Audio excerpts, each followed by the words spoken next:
Nagyon sok szeretettel köszöntök mindenkit, ismételten kézilabda mérkőzés a TV Budakalász adásában, és egy hazai összecsapás itt a budakalászi csarnokban egy nagyon fontos 2 pontért, ezt el lehet mondani, hiszen a sereghajtó Player Budapest fogadjuk, és hát itt most akár a bajnokság helyezéseiben is fontos 2 pont érkezik, úgyhogy nagyon-nagyon feszült és jó mérkőzésre számítok Pap Bencével közösen, aki most a szakértőnk. Szia Bence! Üdvözlök mindenkit, én is, szia! Mindjárt egy picit beszélgetünk még a meccs elején a esélyekről, de azért gyorsan nézzük a játékosokat.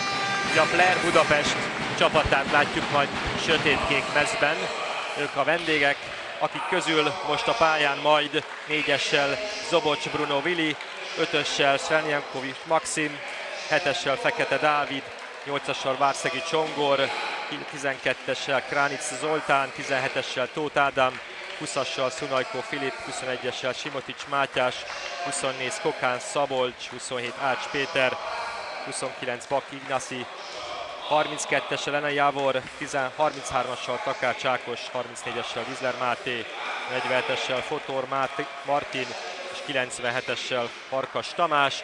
És ugye a hazai csapat a megszokott fehér mezében, méghozzá 3-assal Kovács Dominik, 4-essel Kiskov Mihály, 5-össel Tóth Szabolcs, 12-essel Bíró Benedek, 16-ossal Tóth Mihály, 17-essel Mihalin Maxim, 19-essel Janisevjevics Zefán, 22-essel Kis Bence, 23-assal Halász János, 26-ossal Varjú Martin, 28-assal Szakács Péter, 30-assal Váci Dani, 32-essel Jurics Grigics Josip, 71-essel Sinkovics Benjamin, 73-assal Berényi Barnabás és 99-essel Dávid Máté.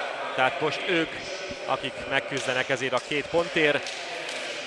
Beszéltünk már itt nagyon sokszor a kötelező győzelmekről, meg azt, hogy mi az elvárás, de hát azt hiszem, hogy most nem lehet mást elmondani, mint a bajnokság utolsó ellen egy 2 pontért játszunk, úgyhogy itt nagyon nagy más eredmény nem elfogadható valószínűleg.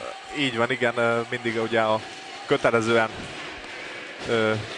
hogy mondjam, megnyert meccseknek van ugye a legnagyobb súlya, azokat lehet a legkönnyebben el is veszíteni, kicsit ráizgulni, kicsit ráfeszülni a dolgokra. Én azt gondolom, hogy azért ma ezt meg fogjuk tudni ugrani, ezt a feladatot. Mennyire volt nehéz ez a hét felkészülésben, pont ezért, mert azért volt a fiúkon egy teher, hogy egy olyan meccs jön, amely bizony nagyon fontos lesz. Elsősorban a saját magunk játékát próbáltuk összerakni, a védekezésünk az úgy gondolom, hogy a Csurgó elleni utolsó bajnokin az nagyon jó volt, a támadásunk is kimagaslóan sikerült, több jó egyéni teljesítményünk volt, kapuban stabilak voltunk, úgyhogy igazából azt gondolom, hogy ha a saját játékunkat tudjuk ugyanúgy játszani és az ellenfél csapatára erőltetni, akkor nem lehet probléma. A múlt hétvégén Tatabányán voltatok idegenben, hát az egy olyan mérkőzés volt, amely tehát a Tatabány ellen lehet nagyon jól játszani, de hát akkor is az egyik legjobb csapat most a mezőnyben. Mennyit lehetett abból tanulni? Volt-e valami, amit áthoztatok abból, vagy inkább a Csurgó elleni 2 héttel ezelőtti hazai meccsből? Megmondom őszintén, a Tatabánya meccset azt nem láttam. Én a Csurgó meccsből tudok kiindulni, illetve a fiúknak a heti edzés munkájából. Jól edzettünk. A Tatabánya ellen úgy gondolom, hogy helytáltunk mindenképpen, de hát nyilván egy sokkal jobb erőkből álló csapat, nagyon sok klasszis játékosa, de hát nálunk is vannak nagyon jó kvalitású játékosok, és erre kell alapoznunk. A Budakalász kezdte a mérkőzést, ugye azzal a kezdővel, amely most már meghatározó ebben a szezonban. Kis Bence az irányító pozícióban, Jurics Grigics balátlövőben, aztán Kovács Dominik balszélen, az újonc idei szezonban Janisevjevics jobb átlövőben és Varjú Martin jobb szélen, Mihalin Maxim pedig átlövőben, és ő kapja a labdát, és egy 7 méteressel kezdünk, rögtön az mérkőzés elején. Maximot ki kell emeljem, mert ugye az előző mérkőzésen Tatabányán 9 gól dobott, a legeredményesebb volt az egész mezőnyben, és azért is kell kiemelni, mert nem volt rá jellemző ennyi góllövés, úgyhogy lehet, hogy ő most élete formájába rendült. Abszolút, igen. Nagyon sokat kerestük a Tatabánya mérkőzésen, és ráadásul, ha jól láttam, akkor hiba nélkül is lőtt, úgyhogy ez mindenképpen bíztató a mai mérkőzésre nézve. Varjú Martin közben sajnos kiadott egy 7 méterest, ugye ő általában, aki ezt elvégzi, viszonylag jó hatékonysággal, hát az első nem sikerült. Erre figyelni kell, mert ezek az ígyszerek nagyon fontosak lesznek. le kell ezeket majd lőni. Az ellenfél csapatában nagyon sok újonc ebben a szezonban, nem véletlenül, hiszen ők most kerültek fel az első osztályba, egy teljesen új gárda épül a Blairnél, ezért majd látunk sok új játékos, mint például az előző Szunajkó Filipet, aki talán a legjobb erősítése ennek a Komlónak, a Komlóból érkezett. Mindenképpen rá majd figyelni kell, és hát nagyon sok új játékosra is természetesen jól védekeztünk. Úgyhogy Varjú Martin indulhat, és ez kiállítás kell, egy sárga lap. Méghozzá az első sárga lapot kiosztotta a játékvezető a Blairnek. Simotics Mátyás kapta egyébként. Hát 2 perc eltelt, egyelőre gólt nem láttunk, de úgy tűnik, hogy azért az ellenfél is úgy érkezett, hogy itt bizony a pontokat akar valahogy szerezni tőlünk. Jurics Grigics nagyon szépen Maximnak, és szabálytalankodtak ellene a védelemben. Zobecs Bruno Vili volt, aki megfogta Maximot. Kis Bence szokásos agresszív játékával, irányító pozícióban, ő is most már meghatározója a csapatnak, és nagyon sok feladatra hárul rá a mérkőzéseken, valószínűleg a mai nap is. És a átlövőinktől nagyon várunk gólokat, hiszen ezek elmaradnak a szezonban, úgyhogy bízunk benne, hogy Jurics Grigics és Sanisevics is most majd találatokat szerez. Egyelőre nem sikerült. Krányics Zoltán a kapuba egyelőre nagyon jó véd. Ez most lépéshiba volt. Elvették a játékvezetők, továbbra is 0-0, 3 perc elteltével. Lehet egy kicsit megnyugodni most mindkét oldalon. Kimaradt helyzeteket látunk sorban. Kis Bence a irányító pozícióban látja át a legjobban a játékot ilyenkor, és meg is van az első találatunk végre. Branisevics az első gólunkat szerezte. Ez jó hír, egy átlövőnk betalált. Ugye Szunajkó Filip, ahogy említettem, a Komlóból érkezett irányító pozícióban, de hát például mind átlövőben, mind bal és jobb oldalon is új játékosok érkeztek külföldről, mint például Komlóról Zobecs, aki egyenlít. De általában egy új csapat, aki fölkerül az első osztályba, természetesnek veszi ezt, hogy NB1-es játékosokkal erősít, hát a Blair is megpróbált, és hát egy nagyszerű igazolásuk van a héten, de majd erről beszélünk. Még szerencsére nincs itt ezen a meccsen, de majd a Blair szolgálatába áll a következő Szeged ellen valószínűleg. 5. percben járunk. Janisevics második lövése, Simotics kezéről pattant ki. Egyelőre látszik, hogy feltüzeltek a vendégek nagyon. Így van, megvan Jurics Grigicsnek is az első gólja, 2-0.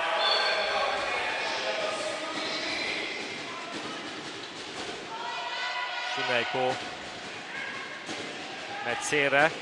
Alan volt az, aki kipasszolta, és megkapta a vendégcsapat is az első 7 méteresét. Ugye a kapus pozícióban volt hosszú ideig sérültünk, ugye Váci Dani személyében, ő ismételten a kispadon, de hát Tóth Mihály, aki most már ebben a szezonban az első számú kapusunk, ő védheti ki ebben a... Nem, így megvan, ki is védte valahogy, kipattant a lábai közül, úgyhogy maradt a 2-0. Izlán Máté hagyta ki a vendégek hetesét.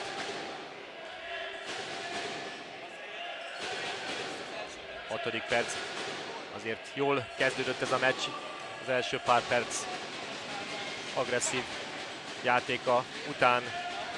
Most lehet megnyugodni egy kicsit és fölvenni a meccs ritmusát.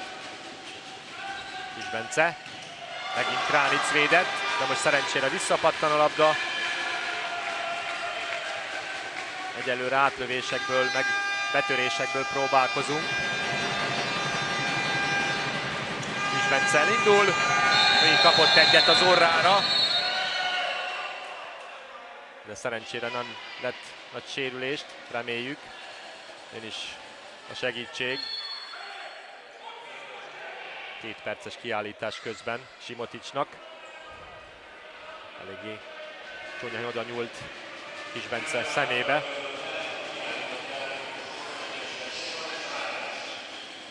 Hogy látod az első pár percet, Bence? Hát úgy gondolom, hogy védekezésben szerintem jól együtt van a csapat, együtt mozgunk. Támadásban pedig egy picit türelmesebben ki kell várnunk a helyzetet. Volt egy pár olyan lövés kintről, ami nem volt annyira kidolgozott helyzet, de úgy gondolom, hogy ezek az 1-1-ek ezek nagyon ülnek majd az ellenfél ellen, mert sok olyan játékosunk van, aki alacsonyabb súlyponttal tud dolgozni, és ez mindenképpen előny a számunkra. És 2 beállóval játszunk egészként, hiszen Kiskov is beállt, de Maxim Mihalin megszerzi a csapat harmadik gólját. Védekezésben is most váltottunk egy picit, hiszen Kiskov benn maradt és Juric Grgic ül a padra, pihen.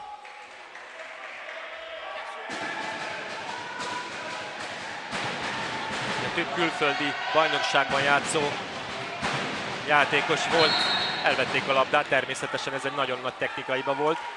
Csunajkótól, szóval azt szerettem volna mondani, hogy a Playerben nagyon sok külföldön játszó idegen légiós jött, főleg lengyel, ukrán színekben próbált erősíteni a vendégcsapat. Mert szélre Varjúnak egyelőre nem tudta kapura lőni. Mihalin Maxim. Kiskov megint megy színen, ez viszont nagyszerű áglátás volt, és Varjú Martin első gólja, 4-1. Úgy láttam, ez a 2 beállós pozíciós játék, ez most egyelőre jól működött az első 2 támadásban. Így van, igen, ezt a héten is sokat gyakorolta a csapat, úgyhogy ezt még személy szerint pont én is láttam, azt az edzést, még segítkeztem is benne. Úgyhogy igen, az edzéseken is nagyon sok ilyen figurát gyakoroltunk.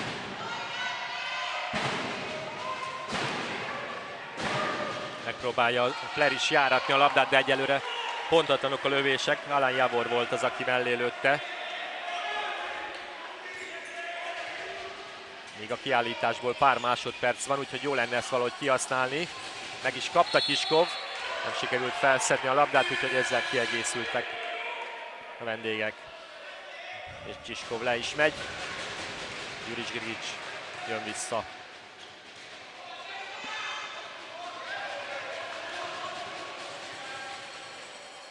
Egyelőre 4-en szereztek gólt a csapaton belül, tehát azért ez jó hír. Többen is már bemutatkoztak. Stanišević, Juric Grgic. Megfordul. Stanišević előtte, Kranic védett. A kapus teljesítmény a Flair oldalán elég jó, de sajnos mivel a támadásaik nem mennek, ezért az a 4-1 egészen rossz eredmény a számukra egyelőre. Ugye a Flair csapatában Tóth Ádám a jobb szélen, aki egykor még Budakalászon kézilabdázott, aztán a csurgót erősítette, és idén átjött a Flairhez. Ő kapja éppen a labdát, viszont Tóth Mihály védett. Ugye Tóth Ádám a válogatottban is már kerettag volt, tehát őt is erősítésként hozták Flairhez. Kis Bence közben.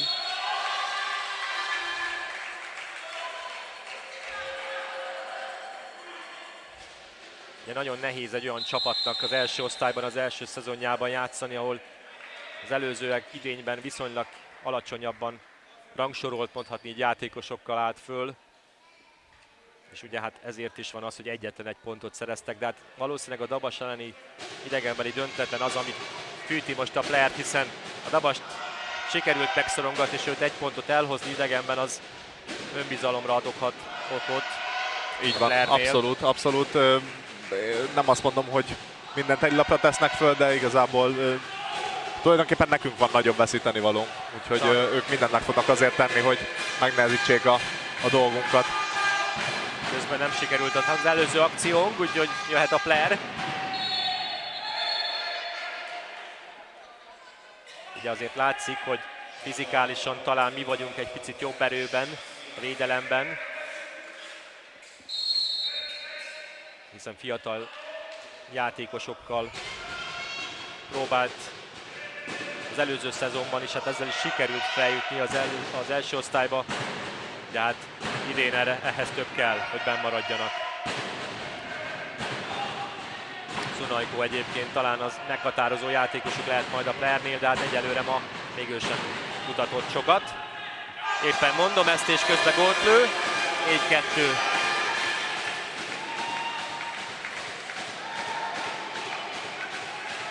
Ugye a Playernél új csarnokot is avattak erre a szezonra.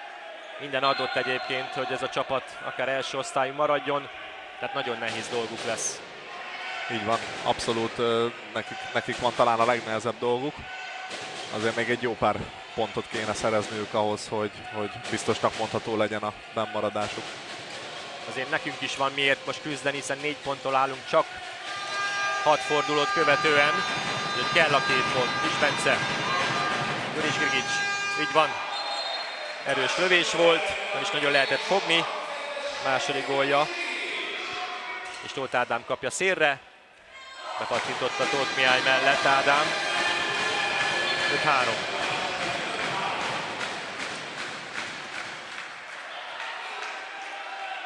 Egyelőre nagyjából azt kaptuk ezen a meccsen eddig, amit gondoltunk. Mi koordináljuk, mi irányítjuk a meccset, de a Playernél egy-két jó megvillanással azért ők is mutatják magukat. És ameddig ők erővel bírják, addig nehéz lesz a végéig. Kis Bence. Úgy van, Mihály Maxim egy kapufát lőtt, de közben befuttak egy 7 méterest. Ez is jó nekünk. És valószínűleg Jurics Grigics lövi most ezt el.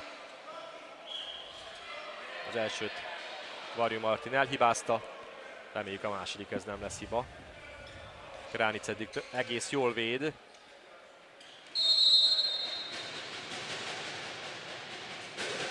De ezt most belőtte Jurics Grigics, és a harmadik gólját szerzi. A jobb átlövőnk. Azt lehet róla tudni, hogyha ő elkapja a fonalat, akkor lövi a gólokat, úgyhogy ez egyelőre jól hangzik, jól látszik. Bízunk benne, hogy így folytatódik a meccs az ő góljaival majd.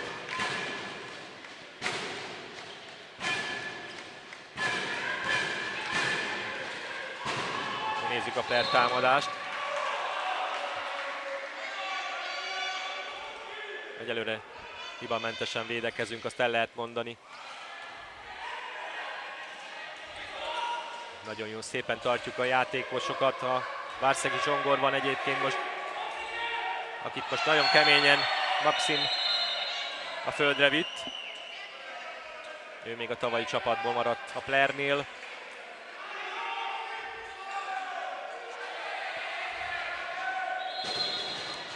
Még a játékvezetők nem adtak jelet, úgyhogy vissza kell fújniuk a szabaddobást. Ez is nagyon jó védés Tóth Mihálytól, Szunajkó Filip lövését fogta. Kis Bence megint a darálóba bement. Megfogták.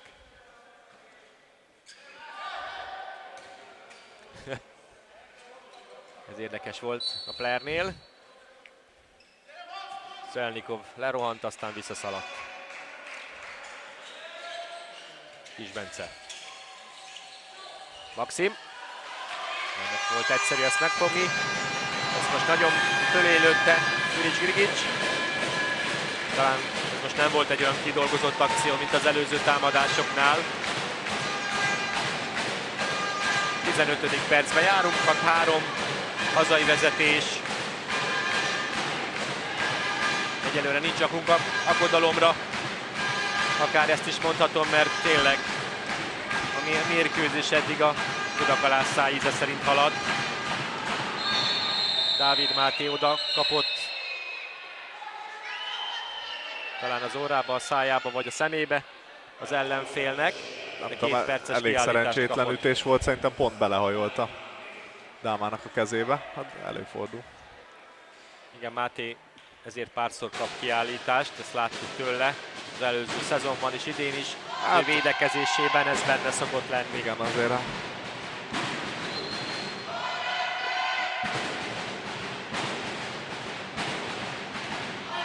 2 perces kiállítás, tehát úgyhogy most egy emberhátrányos helyzetet kellene kivédekezni.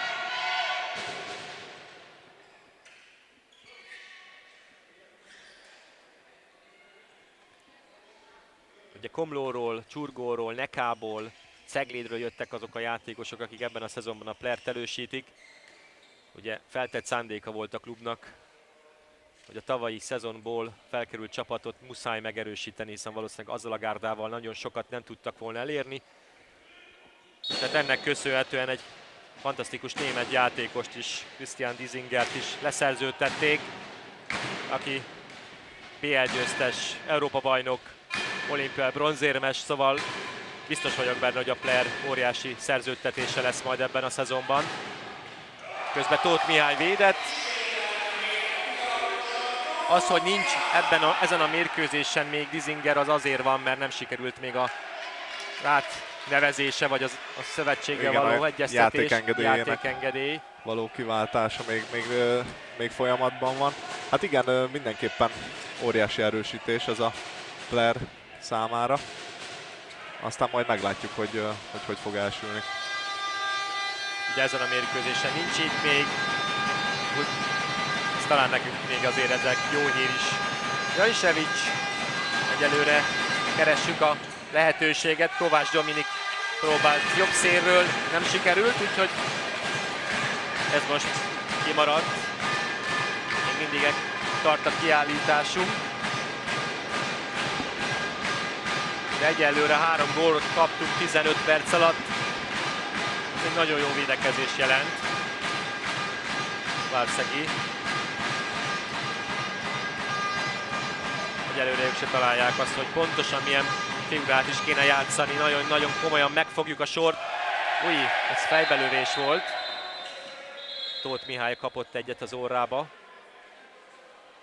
Elnézést is kérnek tőle. Zobec volt. 2 perces kiállítás, ez az új szabály már.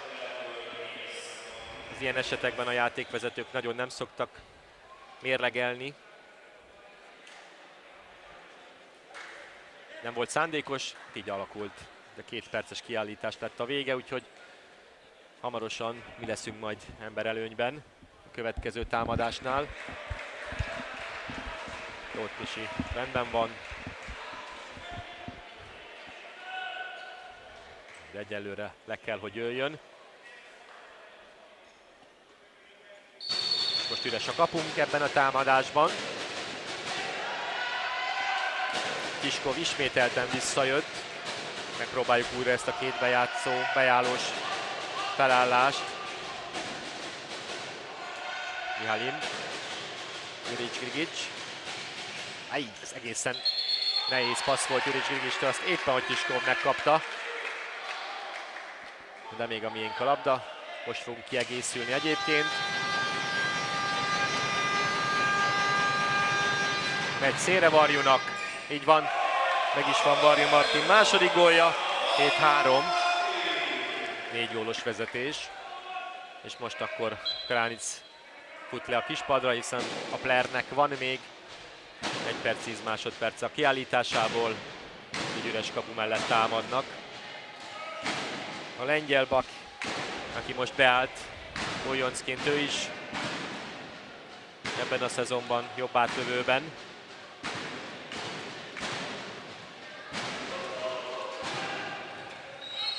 Méterest kapott belülvédekezésért, mutatják a játékvezetők. Bak első támadásából 7 méterest harcol ki. Tóth Ádám fogja elvégezni. Tóth Mihály ellen. Természetesen rokonság nincs közöttük, csak a nevük azonos, legalábbis a vezetéknév. Lepattant ez a labda Tóth Misi sarkáról. 7-4. És van még egy támadásunk úgy, hogy az ellenfélnél kiállítás van. Jó lenne ezt góllal befejezni. Bence Juric Grigic. Kis Bence. Aj, micsoda lövés volt, és 2 perces kiállítást kapott közben Strelnikov. Kis Bence lövését közben odaütött. Úgyhogy épp, hogy letelt a kiállításon, a következő a Playernél. Így van, eddig ezeket az emberelőnyös kétbeállós játékokat nagyon jól játszuk. Szerintem hiba nélkül 4x4-et lőttünk belőle. Valószínűleg a Playernek erre reagálni kell, mert előre nem tudják levédekezni. Egyébként Horváth Attila már az időkéri lapot fogja, úgyhogy valószínűleg hamarosan időkérés is lesz a vendégeknél. Hiszen most 2 ember hátrányban vannak, illetve hát egy üres kapus helyzet van, úgyhogy egyel kevesebb mezőnyjátékos így is a támadásban. Szunajkót fogtuk meg. Azon gondolkoztam egyébként a mérkőzés elején, hogy most a Komlóból elvándorolt egy pár játékos, valószínűleg meg is gyengült a Komló ennek köszönhetően. Hiszen itt rögtön 2 olyan játékos jött a Playerhez, akik a Komlót annak idején egészen komolyan húzták. Nem véletlen egyébként, hogy a Komló is gödörben van. Közben időkérés, ahogy említettem, azért a Playernél van mit megbeszélni. 19. percben járunk, és egyelőre nagyon jól alakul a mérkőzés. 8-4. Te azt mondod, hogy egészen jól támadunk, úgyhogy nincs aggodalomra semmi ok. Ha nem is hiba nélkül, azért persze vannak benne hibák, de én úgy gondolom, hogy mindenképpen a védekezésünkre kell alapozni, ami eddig nagyon jól működik. Azért a 20 perc alatt ez a 4 kapott gól, ez több, mint jó. Úgyhogy ha ezt tudjuk tartani, akkor nem lehet probléma. Csoknya István, biztos vagyok benne, hogy mindent bevet azért, hogy tényleg ezt a mérkőzést megnyerjük. Ugye a Csurgó ellen ültünk itt úgy, hogy az utolsó félidőben, második félidőben, annak is a második felében egyszerűen nem is tudtuk elképzelni, hogy azt a meccset el tudjuk veszteni, olyan jól játszott ez a csapat. Egyelőre úgy tűnik, hogy ezt a formát tartjuk ezen a meccsen is. Persze azért ez a Player nem az a csurgó erősségű csapat, de jó ezt látni, hogy mindenki oda teszi magát most is. És akkor Ács Péter jött most irányító pozícióba a Playernél. Szunajkó helyett változtatott Horváth István. Horváth Attila, bocsánat. Várszegi. Visszakapja. Egyelőre nem nagyon lehet megjátszani Simoticsot. Így passzív is a játék. El kell majd lőni valakinek. Hát egyelőre csak ide-oda passzolgatták a labdát. És a fantázia nem volt ebben a támadásban. A célmaximum az volt, hogy a kiállításból pörögjenek a másodpercek.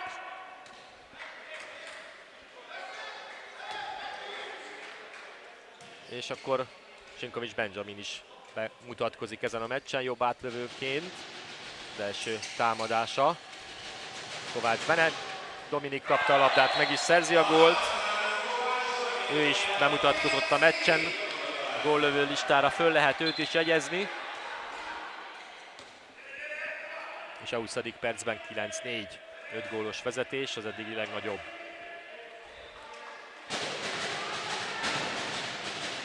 Skokán Szabolcs is érkezik. Most Tóth Ádám helyére jobb szélen a Playernél. Nehéz egyébként frissíteni a Playernél, de nincsenek olyan játékosok, akik pillanatok alatt klasszisként be tudnának ugrani a meccsbe. Náluk azért ez is egy óriási hátrány.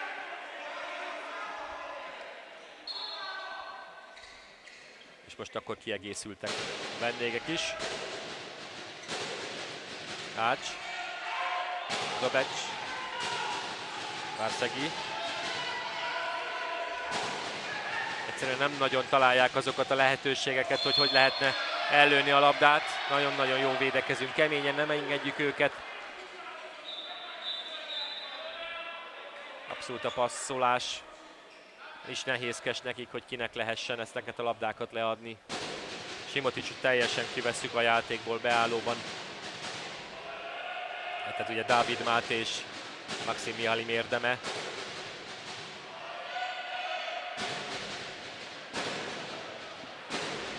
A Player azért kimondottan nagy szurkolótáborra érkezett, úgyhogy arra nem lehet panasz, hogy a vendégeket ne bíztatnák. Tehát ez egyelőre nagyon kevés. Hács, Zobec, Dávid Máté fogta meg nagyon keményen. Most már azért lassan passzívnak kéne ennek az akciónak lenni. Most igen, úgyhogy lőni kell lassan a vendégeknél. Ács, Kiskov fogta meg nagyon keményen. 3 passzuk van még. Lőni kell lassan. Várszegi, úgy van, megvan a labda. Belépett Kovács Dominik. De nagyon kár volt ezért. Visszakapták a játékosai. Josip helyén, Josip előre futott, talán egy kicsit túl korán, amikor egy passz volt hátra. Hát ez technikaiba volt. Hát be lehetett fújni, meg nem is. Sajnos minden nem láttam pontosan. És 2 perc. Hát igen, a sors ezt most büntette nekünk. 2 perces kiállítást Csiskov Mihály kapta. Ameddig nem kapunk gólt, addig jó. Addig jó, így van. Ebben igazad van. Az óra pedig fut, ketyeg, és a vezetésünk 5 gólos, tehát talán ezek a legfontosabb számok. Most már jó pár perceit vagyunk a kapunk előtt a támadásban. Ács vissza, és nagy nehezen be is lövi, de végül is góllal fejezték be ezt a hosszadalmas támadást a Flair játékosai. 9-5. Hát szerintem egy jó 10 perc után találtak be újra, úgyhogy ha ezt a tendenciát így tudjuk tartani, akkor azért nem lesz túl nagy falat. Védekezésben ők nyitott védekezésre váltottak. Megnézzük, hogy ezzel ellen mit tudunk tenni. Juric Grigic megkapta a labdát, be is lőtte. A 4. gólja Juric Grigicnek. És ezt ugye emberhátrányban tettük meg.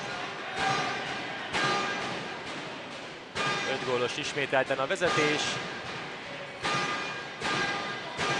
Nagyon-nagyon nem rágtuk le a körmünket eddig. Azért ez egy teljesen jó hír így. Elvették a játékvezetők a labdát. Ács belemenése után. Cserélünk, Sinkovics jön vissza. És Halász Levente is a pályára érkezik. Aki a Csurgó meccset látta, azért ki kell emelni az ő játékát. Ez talán a szezon egyik legjobb meccse volt neki. Ő öngyösre érkezett a szezon elején, pont a sok sérülés miatt.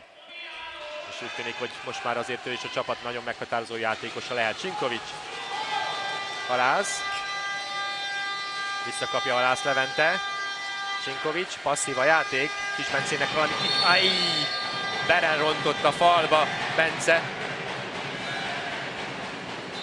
De sérülésmentesen megúszta ezt, úgyhogy a passzív játék még megmarad, és letelt a kiállítás, illetve hát az óra szerint, aztán majd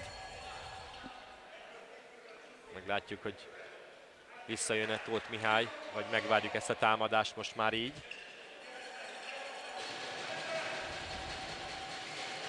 3 passz van. És Bence. Így van Bence. 7 méteres.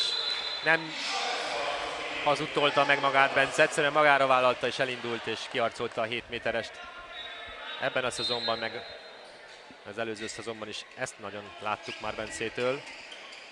Jön a 7-es Juric Grigiccel. Granic ismételten.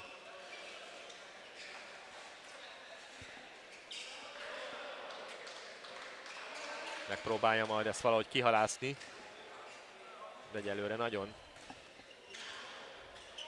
jól védett eddig a meccsen. Na nézzük. És ki is védte ezt is. Egyelőre a 7 métereseket jól védi. Jól érzékeli, hogy hova jönnek a labdák. De igen, ő egy nagyon mozgékony, fürge kapus, úgyhogy neki ezek a kéz és láb közti területek nem annyira jók, mert nagyon gyorsan oda tud érni. 25. percben járunk, és 5 gólos a vezetés továbbra is, 10-5. Tóth Mihály védése, Ugye az 5 kapott gól az kimondottan jó, de a 10 lőtt gól az talán kevés egy Player ellen. Ezt azért elmondhatjuk 25 perc után. De hát a védekezésünkkel egyelőre hozzuk ezt a mérkőzést. Ács. Visszakapja Zobec. És most Simotics megkapta beállóba. Nagy nehezen kiarcolta ezt, és 10-6-ra módosult az állás. Sinkovics. Halász, megy ki szélre Kovács Dominiknak, így van. Így nagyon kár, mellé dobta.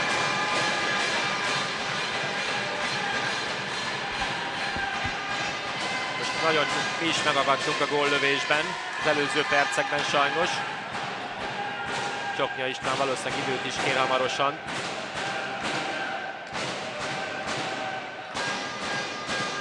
A vendégek most talán egy picit jobban képesek az akciójukat is végrehajtani, és hatékonyabban.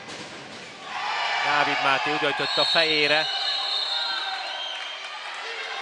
az ellenfél játékosának. Sajnos valószínűleg ez kiállítás lesz. 2 perc Dávid Mátétól, vagy illetve neki. Igen, ez megint pont egy olyan falt volt, vagy nem is falt, hanem inkább egy sáncoló mozdulat, amiben hát konkrétan belefutott a bal átlövő, ezzel nem nagyon lehet mit csinálni, de sajnos mivel fejre ment, ezért kiállítás. Úgyhogy most ezt a támadást emberhátrányban kell kivédekeznünk. Dávid Máténak most már azért figyelnie kell, hiszen 2-ször kiállították. A következő már végleges lesz, piros lappal. Ez viszont nagyon jó védekezés volt. Halász Levente volt, aki nem engedte Zobecet.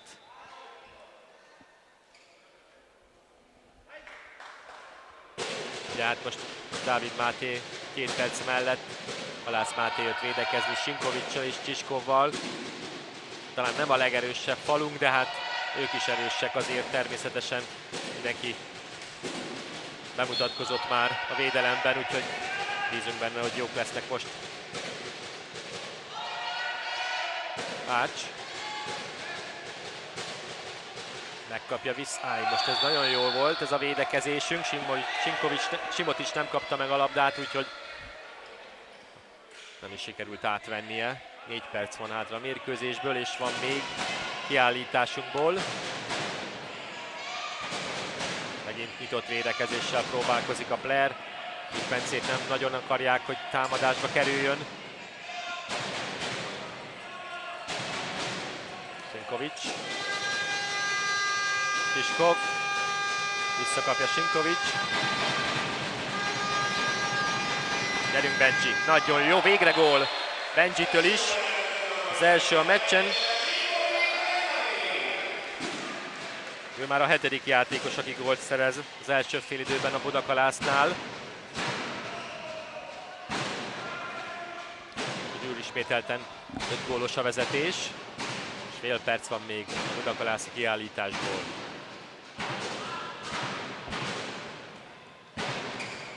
Zobec. Ács. Ez nagyon jó lövés volt, nagyon komoly, erőteljes találat. Ács is a újoncok közé tartozik, a Nekából érkezett. Hát ahol aztán bőven most már olyan játékosok érkeznek szezonról szezonra a csapatokhoz, akik meghatározóik lehetnek a klubjaiknál. 28. percben járunk egyébként, és most a kiállítás lepörgött, úgyhogy ki is egészültünk. Jó lenne ezt a góllal zárni. Sinkovics nyakára fogott Sterrelnikov. Kiállítás lett a jutalma. Most azért a kiállítások jönnek ide-oda. Ez majd valószínűleg a Playernél lesz kritikus, hiszen a játékosok elfáradnak ebben azért. És egy újonc csapatnál ez mindenképpen számít, hogy bírják erővel. Ismételten 2 beállóban Kiskovval és Mihály Maximmal.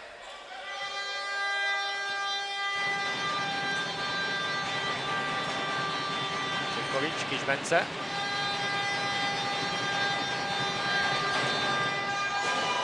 Sajnos ezt a lövést Kránic fogta.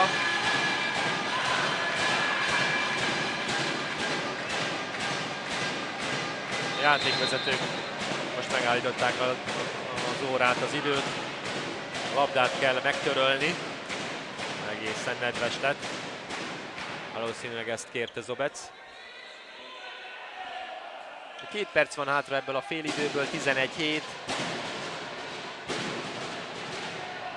És nekünk van majd egy pár lehetőségünk még támadni, úgyhogy kiállítás van a Blairnél. Most üres a kapujuk egyébként.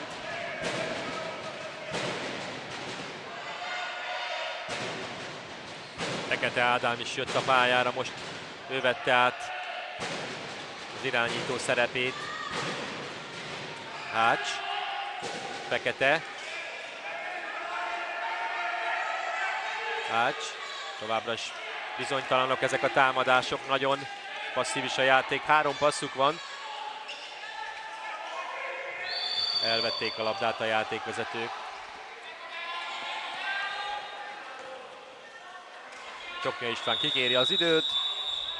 1 perccel nagyjából a félidő vége előtt. Hát mindenképpen jó lenne azért az 5 gólos előnyt megtartani, úgy menni az öltözőbe. Valószínűleg most ez lesz a fontos, hogy a góllal zárjuk ezt az akciót, 12-7 legyen. Valószínűleg ez lesz most a diskurzus tárgya a csapatnál. Így van, mindenképpen ebből jó lenne egy gólt szerezni, és akkor azt gondolom, hogy egy megnyugtató előnnyel. A játéképét látva azért ez a 4 gól is megnyugtatónak mondható, de azért én szerintem ki fog jönni a második félidőben a reális különbség, vagy reálisabb különbség a két csapat. Ugye nagyon sok kiállítás volt az első félidőben is a Blair oldalán, és épp ugye mondtam, hogy azért ebben egy újonc eléggé bele tud fáradni, hiszen óriási erőket kell mozgósítani az ilyen esetekben, még plusz erőt, de majd a második félidőben biztos vagyok benne, hogy még megnehezíti a vendégek dolgát. Mindig nehéz egy újoncnak az első szezonjában, ezt most már láttuk az előző években. Nagyon-nagyon nehezen tudnak benn maradni a feljövő csapatok, hiába erősítenek. Egyszerűen azért az első osztályban, jelenlegi bajnokságban a csapatok nagyon komolyan most már nemzetközi szintű játékosokkal és rutinos játékosokkal vannak teli.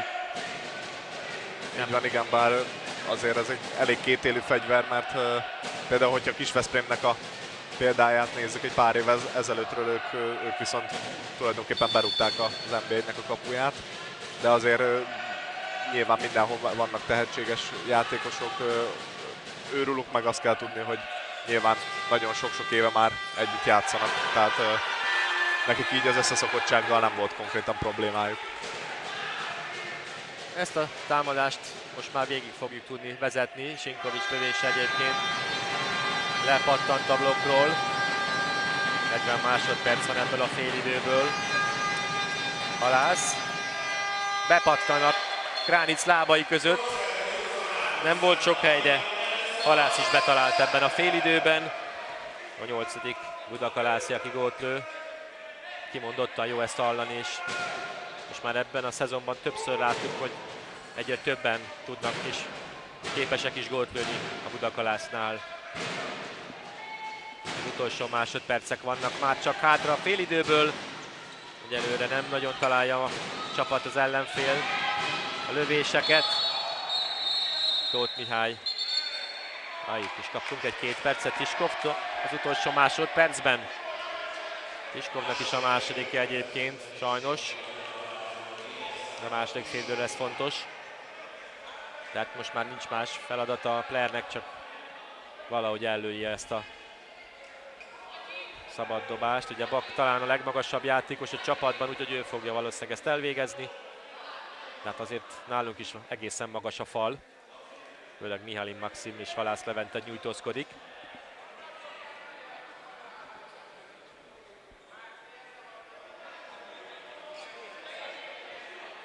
De csak elengedik most már a játékvezetők is ezt a szabad dobást. És Sinkovics kezéről lepattant. Megszólalt a Duda. Vajon most akkor mit döntenek a játékvezetők? Úgy gondolom játékvezetők és a zsűriasztal között nem volt most meg az összhang. Belefújt a sípjába a játékvezető, hogy elengedje a szabad dobást. Igen, az is érdekes volt, hogy utána 3 másodperccel a kapunak háttal, majd egy 180 fordulatot véve majdnem, hogy kilőtte az egyik játékosunkat. Minden esetre akkor érdekes. még egyszer. Akkor még egyszer. Hát így már időn túli szabad dobás jön. És most már csak a sorfalon múlik minden.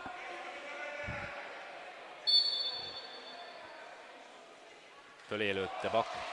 Marad akkor a 12-7 a félidőben a Szája Budakalász Player Budapest között. Hogy értékelni gyorsan, Bence? Mit láttunk? Úgy gondolom, hogy a védekezésünk az elejétől kezdve nagyon jól működik. Ismételten köszöntjük Önöket a TV Budakalász műsorában. Szája Budakalász Player Budapest kézilabda mérkőzés az NB1 7. fordulójának második félideje következik. 12-7-es vendég, illetve hazai vezetéssel, még szerencse, hiszen a Budakalász az első félidőt viszonylag jó játékkal, meghatározó és kimondottan tényleg fantasztikus játékkal hozta, és így ezzel köszönhetően vezetünk 5 góllal a Player Budapest ellen. Azt ki kell emelni, hogy 57%-os hatékonysággal lőttünk az első félidőben. Ez kimondottan magas, ugye Tóth Misi is a védéseivel járult hozzá, hiszen 6 védése volt 13 lövésből, tehát mindenképpen ez is fontos, és az is, hogy nagyon jól, hatékonyan lőttünk, hiszen 8 hazai játékos is gólt szerzett. Hát most vissza gyorsan a játékvezetők visszarendelik a kezdést. Az óra nem jó indul, de most már akkor igen. Egy kiállítás még érvényben van az első félidőben, hiszen Csiskov Mihály az utolsó másodpercekben egy szabálytalanság miatt kispadon kezdi a meccset. Úgyhogy nekünk most erre figyelni kell, erre az első támadásra. De eddig nagyon jó védekezünk, és az ellenfél lövéseit is hatékonyan fogjuk meg. Hát most nem sikerült rögtön az első támadásunkból gólt szereznek. Ács Péter volt, aki eggyel faragja a hátrányt, 12-8.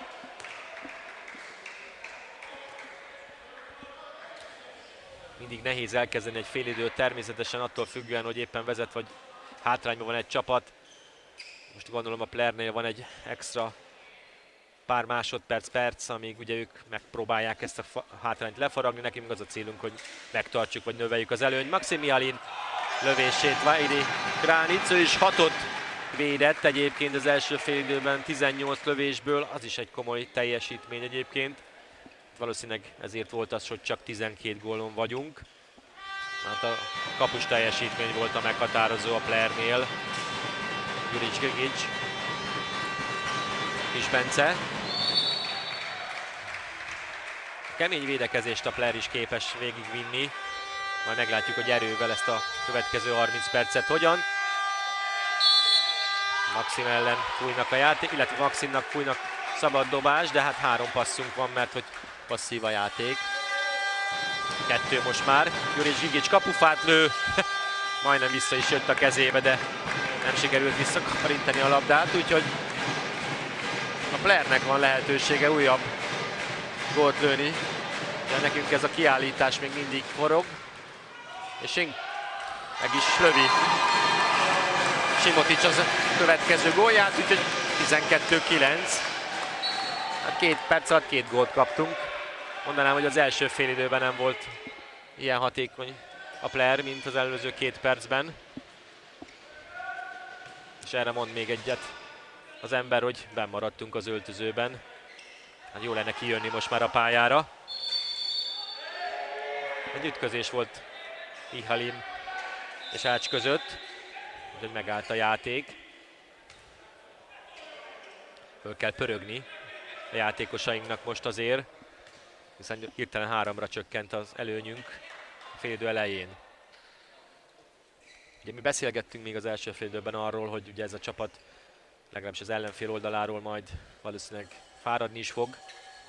És eljön az a pillanat, amikor nekik is meg lesznek a nehézségeik. De hát a motiválás és a lehetőség, hogy Budakalász ellen pontot szerezzenek, azért extra erőket is tud majd mozgósítani. És passzív a játék, de most ájjájjáj, ez 7 méteres kell, hogy legyen. Oda nyúltak Varjúnak. Ács volt az, aki szerintem teljesen fölöslegesen oda lépett Varjú elé. 2 percet is kapott.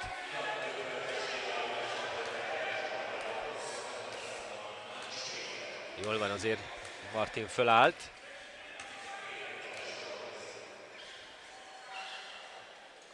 Kovács fogja elvégezni a 7 méteresünket. Ebben a statisztikában voltunk talán leggyengébbek a 7 méteresek elvégzésében az első fél időben, hiszen 3-ból csak 1-et lőttünk be. Kovácsnak kéne ezen javítani. És megvan, jól van Dominik. Ez egyébként a második gólja a meccsen, 13-9. Ez most nagyon jó kellett ez a találat.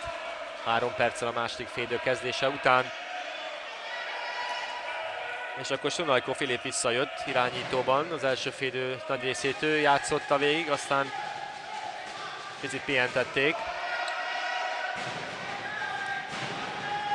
Üres a vendégek kapuja közben. Fekete. Dávid Máté védekezik ellene. Amit ki kell emelni, hogy 2 játékosunk kétszer kiállítást kapott, ugye Dávid Máté és Csiskó Mihály, nekik majd nagyon figyelni kell ebben a félidőben. Jól van, Tóth Mihály egyszer védett, kétszer védett, így van, nem nagyon kellett ez most. Varjú Martin nem tudott Fodor mellett szánkázni.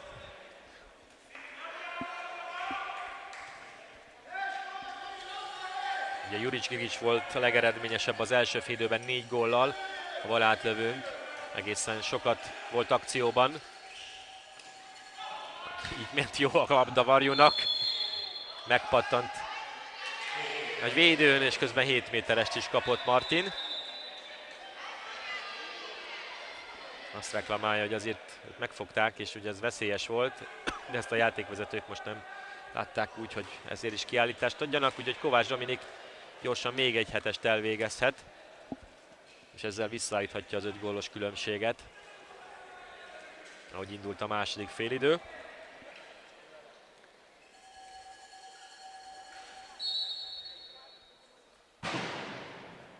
Ezt is kifogta Kránic, de nem sikerült ez a második gólja Kovácsnak 7-esből.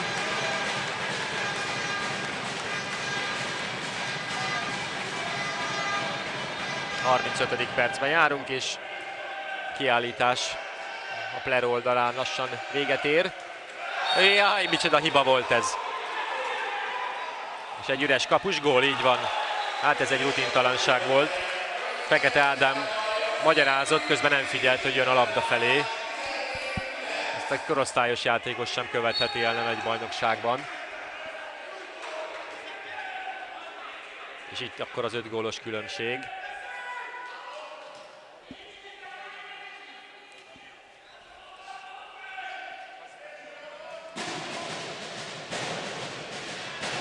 Fekete.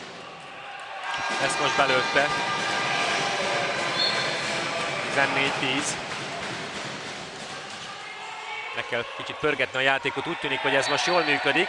Kis Bence is betalál a második félidőben. Neki ez a második gólja a meccsen. 15-10. A kezdeti kisebb áramszünet után úgy tűnik visszajött a csapat a játékba.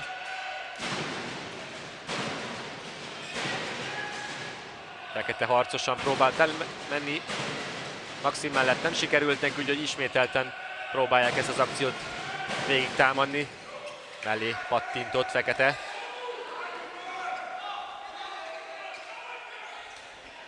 Kis Bence elindult, be is lövi. Harmadik gólja Bencének. Csoknya István mutatja, hogy pörögjünk föl, fiúk. Ebből a kezdeti bizonytalanságból. A Player is érzi egyébként, hogy ismételten a gödörbe estek. 2 perc után még 3-ra feljöttek, és lett 6. Mi azért javítottuk a rossz kezdést ebben a félidőben, látszik, hogy... Így van, abszolút. Hát ugye kiállításunk is volt, úgy kellett az első 2 percet lejátszani, hát nem mindig sikerül.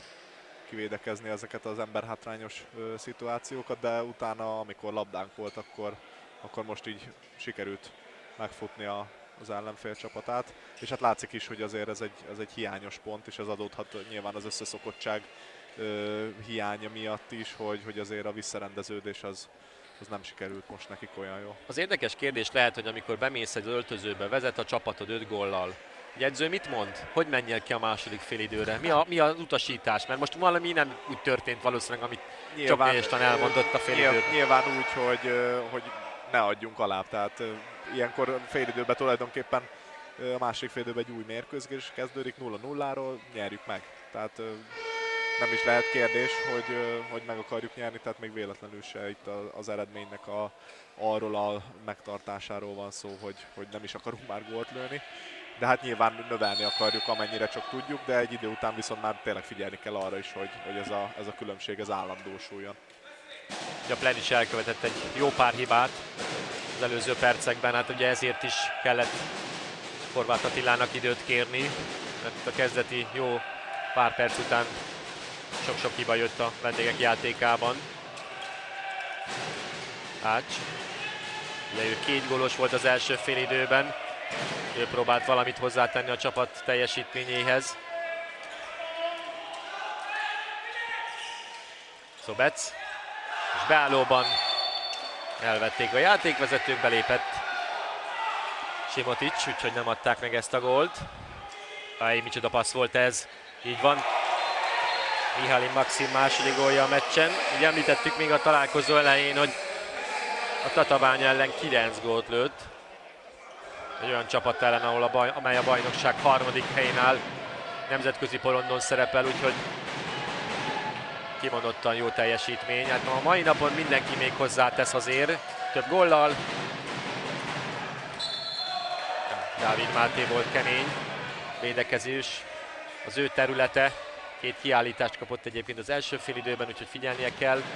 És Kiskó Mihállyal párhuzamosan neki lehet még gondja majd. Igen, látszik is, hogy azért visszahúzza a kezét időbe, hogy nehogy véletlenül egy szerencsétlen faltot helyezzen el valamelyik támadó játékosa. Tóth Mihály védett. És Bence. Kovács Dominik. Így van Dominik. Harmadik gólja, 18-10. Az eddigi legnagyobb különbség. Most 8 gólos. Igen, látható azért, hogy némelyeknek rutintalanságból adódóan, valamint tehát egy ilyen mérkőzés csak akkor lehet partiba maradni, hogyha kellő hőfogon ég mindenki. De ezt most valahogy az ellenfélnél azért nem nagyon lehet észrevenni. Ellenben rajtunk pedig nagyon. Sorra jönnek a védések, sorra egyre gyorsabban fejezik be a támadásokat, azért ez ránk nézve nagyon, nagyon hízelgő lehet. Kis Bence. És Kovács Dominik ismételten szélről. Ez már a 3. gólja Dominiknek a második félidőben, összesítésben a 4. Valahogy Fekete irányító játéka nem működik. Most már majdnem elvesztették a labdát.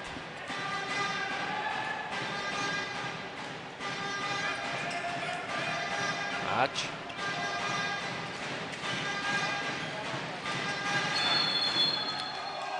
Maxim Mihályn védekezett. Ismételten nagyon keményen és hatékonyan. A lengyel játékos Bak 2 méteres, azért az ő átlövései lehetnek veszélyesek. De hát egyelőre ezen a falon nem tud átlőni. Cserél Várszegi Csongor révén a Pler is. Megpróbálja majd azért Horváth Attila kicsit frissíteni a csapatot második félidőben bizonyos pozíciókon, hogy pihenjenek a játékosok, mert nehéz lesz még a vége nekik. És ugye 9 gólos hátrányban vannak. Várszegi labdakezelési hibája után Dávid Máté szerzi meg. 10 gólos lehet az előnyünk. Juric Grigic között és Maxim között volt egy kis félreértés az előző másodpercekben.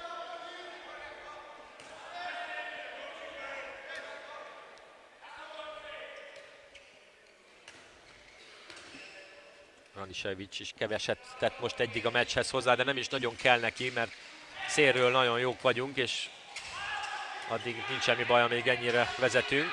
Maxim micsoda gólt lőtt, megkapta a labdát, megfordult. Ezeket még tavaly, meg a szezon elején nem sikerült neki belőnie, most megkapja ezeket a labdákat és belövi. Ugye nem véletlenül volt, hogy említettük, fantasztikus teljesítménnyel a mezőny egyik legerősebb Tatabányán, most 3 gólos egyébként. Igen, valószínűleg a 9 az nem lesz meg, de... Igen, ez most már kijelenthető. És 20-10 a különbség. Bár sose lehet tudni. Amikor nagyon elindul a gólgyártás, akkor lehetnek a gólok. 7 méteres közben. Juric Grigic védekezett szabálytalanul. És Tóth Ádám fogja elvégezni a 7-est. Ugye 41. percben járunk a második félidőben, és azért megnyugtatóan fogjuk valószínűleg ezt a mérkőzést most már nézni, de jó lenne azért egy jó 20 percet nézni még ebből a meccsből, ahol mind a két csapat oda teszi magát. Ez nagyon jó védés volt Tóth Mihálytól. Megpróbálta Tóth lábai között ellőni, de nem sikerült.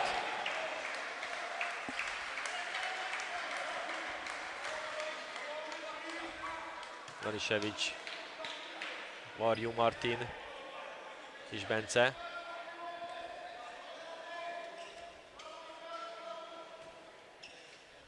Azt el lehet mondani, hogy Kis Bence egy fantasztikus igazolása a Budakalásznak. Ebben a szezonban egyértelműen mindent hozzátesz ahhoz, hogy a legjobbunkat nyújtjuk. Micsoda labdaszerzés volt. Az volt az érzésem, hogy Juric Grigic bele akart rugni abba a labdába. Tehát nem tehette meg. Elvesztette sajnos. Igen, majdnem azt hitte, hogy edzésem van. Igen. Nács. Ez támadó hiba, úgy van. Bak volt a hibás. Igen, a védekezésünkkel továbbra sincsen probléma. Most már 42. percnél tartunk, és még mindig csak 10 gólt kaptunk, úgyhogy ez mindenképpen olyan dolog, amire lehet alapozni. Sinkovics jött a pályára Janisevic helyett. Ugye Benji ebben a szezonban talán egy picit hátrább lépett most a jobb átlövő posztban, és átvette ugye Ranisevic a szerepét. Benji kevesebbet van akciókban, mint az előző szezonban, akkor ő 120 gólt elért, egész fantasztikus szám. Kis Bence lövése le, pattant a sorfalról.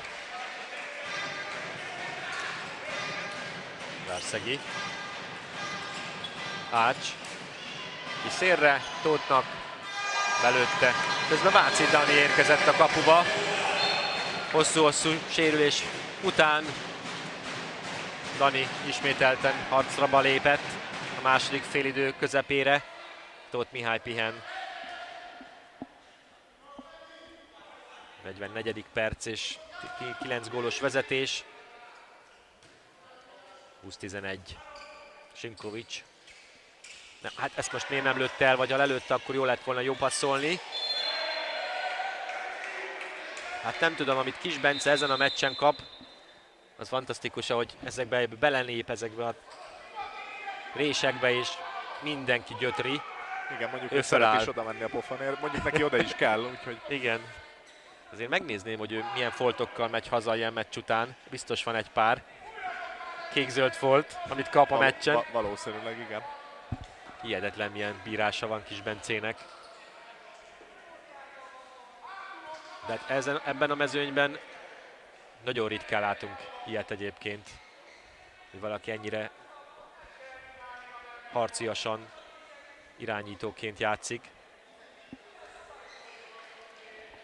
De nekünk ez az erősségünk, és valószínűleg Kis Bence szerepe ezért is fantasztikus és fontos. Hát amíg ezt elmondtam, azért törölgettek a fiúk a pályát, mert hogy azért volt egy kis izzadság is ott. Hogy folytatódhat most már a meccs, 9 gólos vezetésről.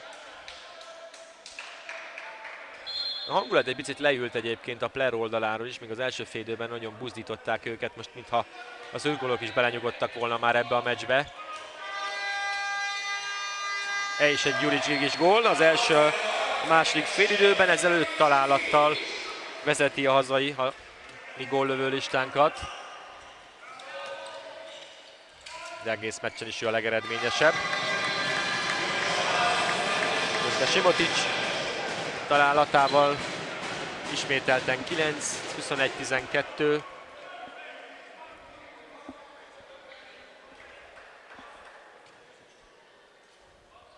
Sinkovic, Juric Gigic, ugye a tavalyi két nagyszerű átlövő párosunk a pályán most egyszerre. Megkapta. Majdnem megint sikerült befordulni a Mihalinnak, Maximnak ezzel a labdával. Egyre jobban megtalálják már ezekben az akciókban. És nagyon szépen be is fejezi.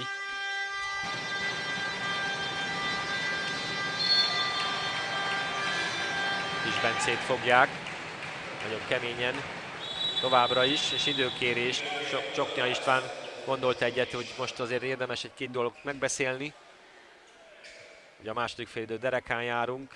9 gólos vezetésről van szó, tehát nem az életünkért küzdünk, de azért jó lenne ezt a meccset egy jó játékkal befejezni. Mindenképpen eznek egy ilyen edzés jellege is lehet most már. Különböző figurákat lehet gyakorolni, hiszen a következő pár forduló nagyon fontos lesz olyan csapatok ellen, akikkel ellen esélyesek vagyunk. Tehát itt most egy olyan 3-4 meccs jön, amit majd jó lenne megnyerni, vagy pontokat szerezni. Hiszen, hogyha megnézzük egyébként, hogy a következő fordulóban mondjuk pont Telekom Veszprém ellen idegenben folytatják a fiúk, nem arra kellene gondolni, hanem majd jön az Eger, és aztán mi megyünk Dabasra. Az a két olyan mérkőzés, ami megint egy olyan meccs lesz, ami nagyon fontos pontokat jelenthet, és hát bizony még a szezon során a Gyöngyös ellen is játszunk hazai pályán, szóval lesznek még nagyon fontos meccseink. Jó lenne összeálljon ez a szezon ezekkel a kitalált figurákkal. Ugye látszik, hogy beállóban nagyon jók lettünk, szélről sincsenek gondok, igazából majd az átlövő játékunk lesz az a meghatározó, amellyel majd még eredményesebbek lehetünk. Hiszen úgy látható, hogy a mérkőzéseken a szélekről és beállóban most már egyre több gólt tudunk lőni, átlövésekből kellenének. Tehát mai napon nem lehet panasz Juric Gigicre, hiszen egy gólos.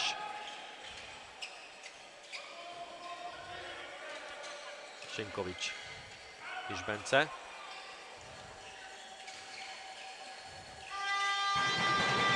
Sinkovic. És Kovács Dominik meglepő pozícióból, majdnem beállóból szerzett gólt. Nem sikerült neki sajnos. Most viszont labdát szerez, és indítják is Kovácsot.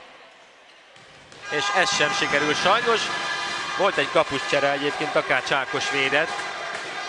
Jól lépett be a meccsbe a Player fiatal játékosa. Kovácsnak két lövését is állította az elmúlt percekben.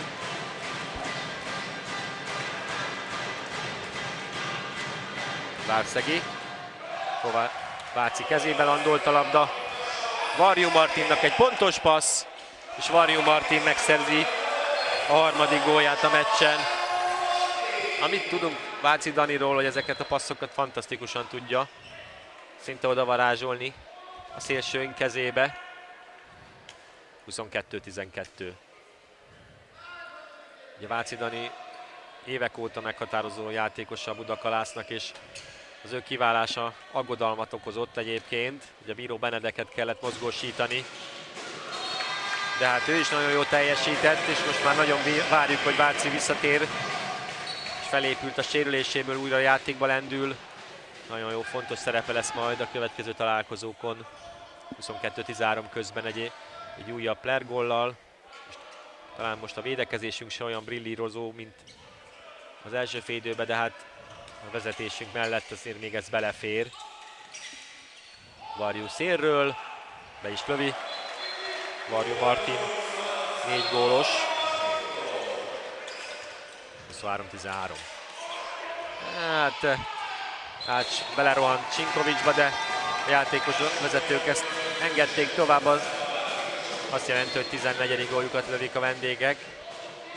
Most megduplázták egyébként a félidőben szerzett góljaik számát rögtön. A második félidőben elindult az ő gólgyártásuk is.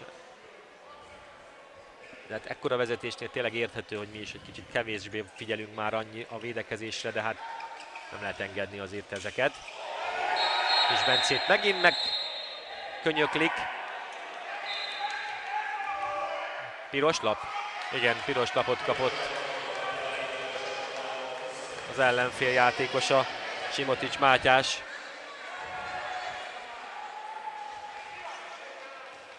Most éppen megbeszélik a zsűriasztal a játékvezetőkkel a történteket. Igen, hát most is házhoz ment a pofonért. De hát igen, ez nem lehetett más. 2 perces kiállítás közben, és fontos beállójukat vesztették el a vendégek. Hát ugye azt el lehet mondani, hogy egyetlen egy beállóval jöttek Simotics Mátyás személyében, úgyhogy nekik most innentől kezdve nem lesz más dolguk, mint hogy majd valahogy megpróbáljanak szélről gólt lőni, hiszen igazi beállójuk most nincs a mezőnyben. Hiszen mind Petricsenko, mind Gajdos Dániel nem jött erre a találkozóra. Úgyhogy nekik ez egészen nagy probléma egyébként. Na de nézzük a mi támadásunkat. Kiskovnak nem sikerült átvenni a labdát sajnos.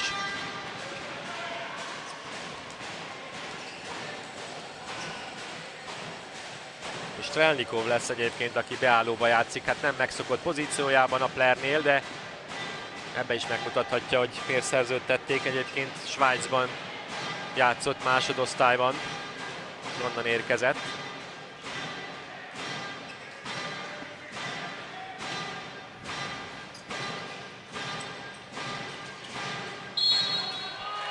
Sinkovics fogta meg Szunajkót.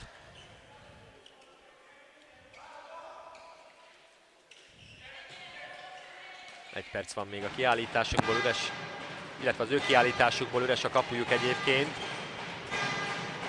Báci nagyon jó megfogta ezt a lövést. Kiskov Mihály viszont egy üres kapus góllal ismét 10-re növeli az előnyünket. Kiskov is bemutatkozott egyébként, ez az első gólja a meccsen.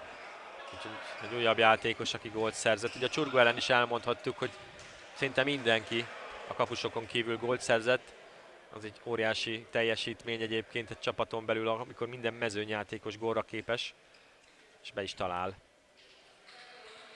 És a csere egyébként nálunk először Tóth Szabolcs a meccsen. Kis Bence leül, picit megbeszéli Csoknya István vele a történteket.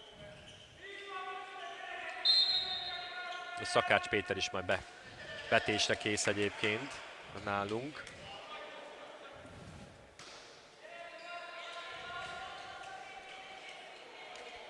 Ács, Szunajkó.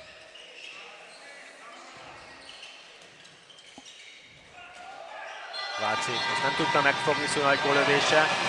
Gólt ért, tehát megint egy üres kapus gól. Kiskov megduplázta góljai számát. Ezek az egyszerű gólok is kellenek, 25-15.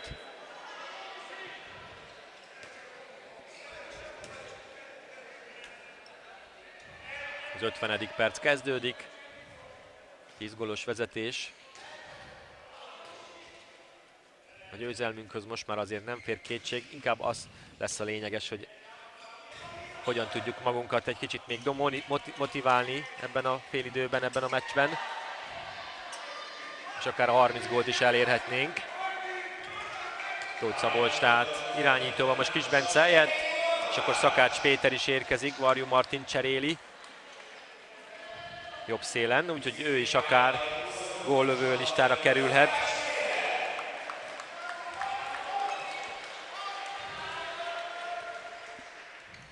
Halász Levente is egyébként Jurics Grigicset váltotta. Halász visszakapta a labdát a Budakalász. Sinkovics, Szakács, Halász, Tóth, Védett Takács Ákos. De visszajön a labda, mert hogy oldalvonalon kívül van a labda, úgyhogy nekünk lehet folytatni a támadást. Az utolsó 10 percben vagyunk már tehát. Tóth.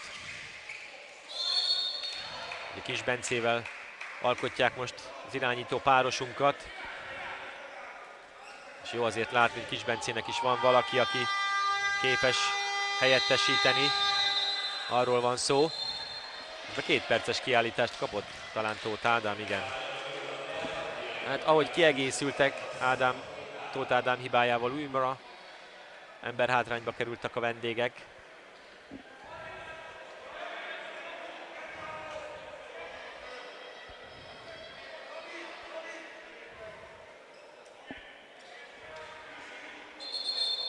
És a 10 gólos előnyünket lehet ezzel most növelni. Halász.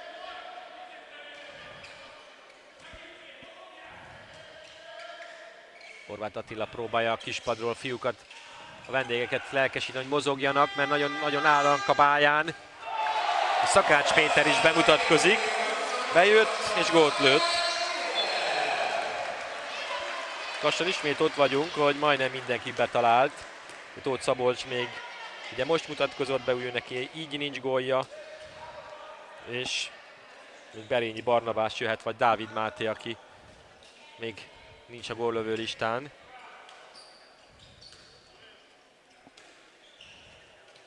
Ahogy mondtam, itt a vendégek szurkolótáborában már egyre csönd van.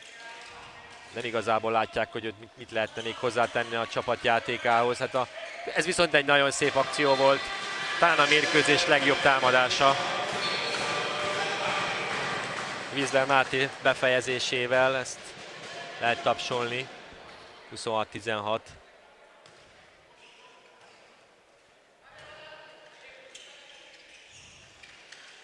Megint szélre nagyon jól lette észre Benji, hogy lehetett ezt a paszt megjátszani, de aztán végül visszakerül hozzá. Halász.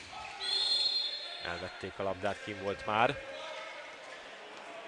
Berényi Barnabás volt, aki nem tudta ezt befejezni. Ács. Váci védett. 7 méteres kaptak a vendégek, belülvédekezés volt.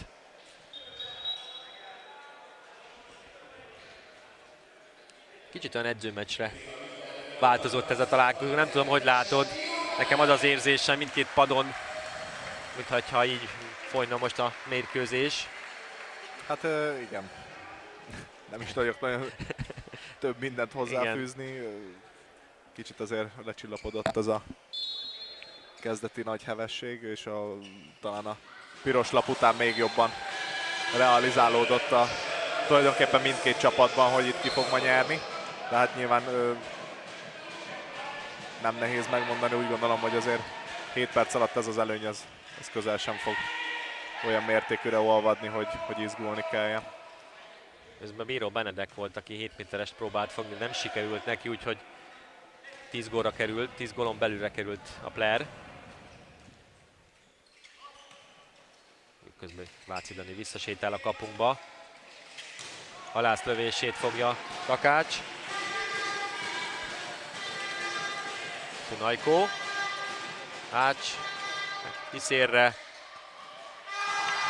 Skokán Szabolcs, ki hirtelen a második gólját szerzi. Tóth Ádámot ugye váltotta, és pár perc alatt 2 gólos lett a meccsen. 8 gólra fogyott az előnyünk.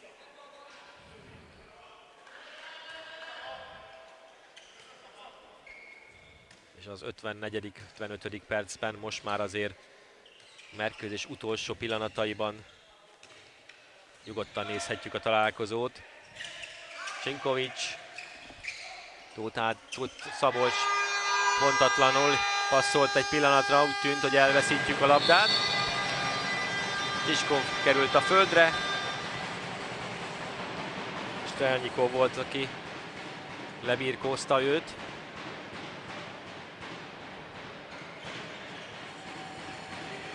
Az látszik egyébként, hogy a player játékosaiban van bőleg potenciál, de valahogy egyébként nem működnek olyan jól, hatékonyan, hiszen a védekezésben is magas, erős játékosokkal állnak ki, támadásokban is jól megmozgatják az akciókat, valahogy még nem sikerül nekik az NB1 játék színvonalát felvenni.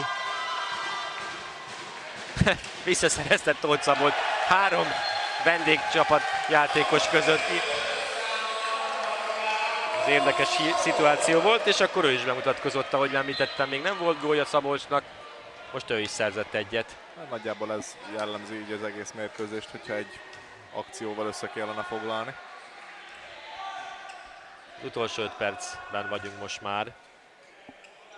9 gólos Budakarászi vezetés mellett támadhat a Flair. Vaj, micsoda védés volt Vácsi Danitól. Keresztet is vetett utána. Igen, a kapufa most Kapufa segített. Jó lesz látni egyébként, hogy Daninak visszajött a harci kedve. Megint megállították a játékvezetők a meccset, hiszen törölni kell. Hát ugye mentek Veszprémbe a következő meccsre, amely egy ilyen kirándulás lesz, de egyébként mit lehet egy Veszprém meccs előtt majd a következő héten készülni? Mire kell figyelni? Hogy zajlik majd egy ilyen győzelem után úgy, hogy tudjátok, hogy a Veszprém ellen kell játszani a folytatásban? Hát tulajdonképpen ugyanúgy, mint minden hét. Elsősorban természetesen a saját játékunkra próbálunk koncentrálni, azokat a dolgokat, amik az elmúlt meccseken nem nagyon jöttek össze, a hibákat kijavítani. Hát olyan hibákat, mint az előző percben láttunk, hogy Halász és Tóth passzolgatásából mi történt. Igen. Hát ezeket nem lehet elkövetni. Ezeket mindenképpen, valamint minden olyan taktikai elemet, ami a későbbiekben a felkészülésünket szolgálja, valamint azokat a parázsmeccseket, amiken nekünk reális esélyünk van pontokat szerezni, azokat nagyon jól begyakorolni. De most, hogyha összenézzük ezt az előző 2 hazai meccset, a Csurgó ellenit, illetve ezt a Flair ellenit, azért el lehet mondani, hogy a posztokon a játékosok egyre jobban teljesítenek, beállóban és átlövőben is egyre hatékonyabban fejezzük be az akcióinkat, jól védekezünk, de ez mindenképpen a szezonban, a kiélezett meccseken akár már kamatoztathatja majd. Így van, abszolút.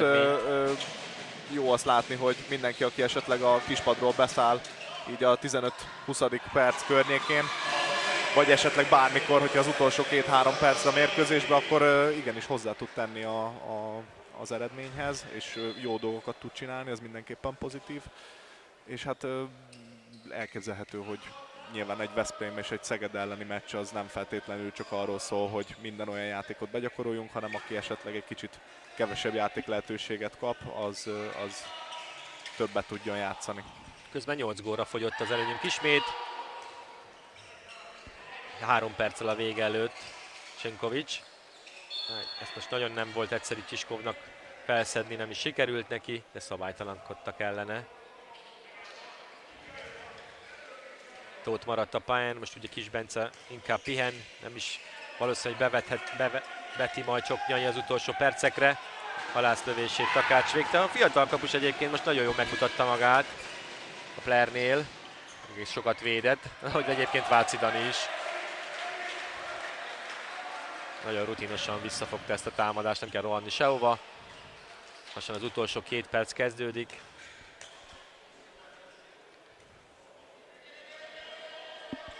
És a 2 pont a zsebben. Ez egészen jól állunk majd így egyébként a bajnokságban, hiszen a középcsapatok is nagyjából ez a 2-3 győzelemmel állnak a szezonban. Úgyhogy ott vagyunk a középmezőnyben rendesen.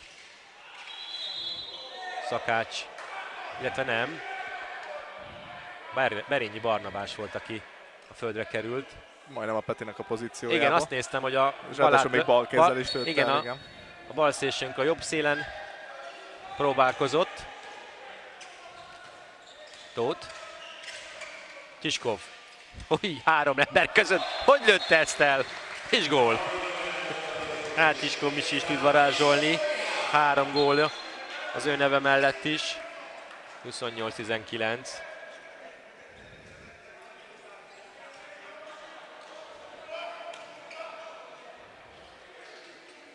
az látszik, hogy teljesen elvesztették a beálló pozícióban a góllövésüket az előző percekben.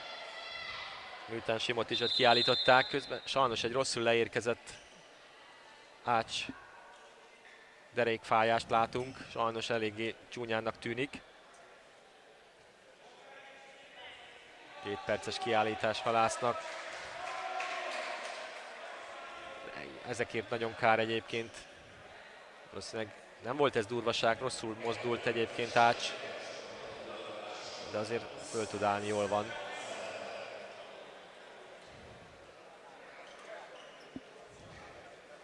Szerencsére nincs súlyosabb sérülés. Az utolsó percre egy ember hátrányba kerültünk. Egyébként a második félidőben nem is nagyon volt kiállításunk. Ugye 2 Csiskovnak és 2 Dávid Mátének még az első félidőben gyűlt össze. Igen, ebből is látszik, hogy azért nem volt olyan hatalmas presszió a mi kapunkon, hogy olyan esetleges durvább vagy megállító faltokat kellett volna elhelyezni, amik esetleg 2 percet értek volna. Még mindig törölgetnek a fiúk, nem tudom miért nem lehet esetleg ezt valami rongyal, mert most nagyon úgy tűnik, hogy na, csak hozza már a gyúrónk egy törölközőt. Ő hasal le és törli fel a pályát. A fiatal ember meg a pályaszélén nézi, akinek az lenne a feladata, hogy törölgessen, de mindegy, hát most ez... Megnézte az öreget, hogy kell csinálni. Most ezt így kell. Érdekes helyzet ez. Csak bírjon felállni. Igen. Na, akkor csak folytatódik a meccs, és az utolsó percre fordulunk a meccsből.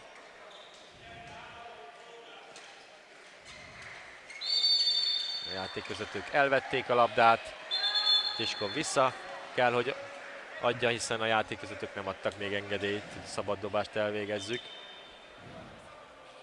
Egészen vontatott lett ez az utolsó pár perc, de hát olyan különös jelentősége nincs, hiszen a győzelem már a második félidő 5.-6. percétől eldőlt, amikor hirtelen a Player visszajött 3 gólra, és onnantól kezdve felálltunk a pályán, és 10 gólosra növeltük az előnyt, és ez a 8-10 gól, ez folyamatosan megvan.